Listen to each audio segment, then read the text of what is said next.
দেশের বাহিরে থাকি তো কি হয়েছে, দুধের স্বাদ কি আর ঘোলে মেটে। আর সেজন্যই হচ্ছে আমি সবসময় দেশি মাছ খুঁজি।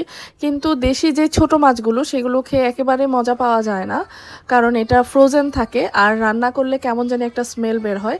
সেজন্য যখন ফ্রেশ ইলিশ মাছ আসে হালাল শপে, ভাই আমাদেরকে ফোন দিয়ে জানায়। তো আমার কাছে মনে হয় যে ইলিশ মাছের কোয়ালিটি খুবই ভালো আমরা যেই ভাইয়ের কাছ থেকে আনি। তো সেদিনও একটা বড় ইলিশ মাছ কিনে এনেছিলাম। তো আনার পরে হচ্ছে এটা আজকে কেটে ধুয়ে নিজে রান্না করার মজাই আলাদা।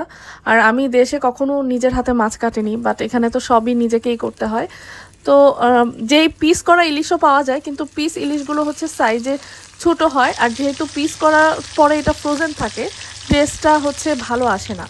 তো সেজন্য হচ্ছে আমরা যখন ইলিশ মাছ কিনি তখন আস্ত ইলিশ কেনার ট্রাই করি, এবং সবসময় তাই করি। তো সেদিন হচ্ছে চাল কুমড়ো ছিল, আর জাপানের চাল কুমড়ো হচ্ছে অনেক এক্সপেন্সিভ। তো চাল কুমড়ো দিয়ে ইলিশ মাছের ঝোল রান্না করেছি। আর খেতে কিন্তু ভীষণ মজা হয়েছে। আর আমার হাজব্যান্ডও অন্য কোনো মাছ তেমন একটা পছন্দ করে না। আমার ছেলেরও খুব পছন্দ ইলিশ মাছ, তারপর আমারও ভীষণ পছন্দের ইলিশ মাছ।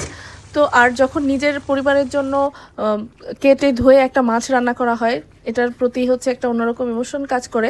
আর যে জিনিসগুলো আমি দেশে করি নাই সেগুলো এখন এখানে এসে করছি, এবং আমার খারাপ লাগছে না। হয়তো মাঝে মাঝে খুব টায়ার্ড হয়ে যায়, বাট আমার করতে ভালোই লাগে। আর রান্না শেষে নিজে এক প্লেট ভাত খেয়ে নিলাম।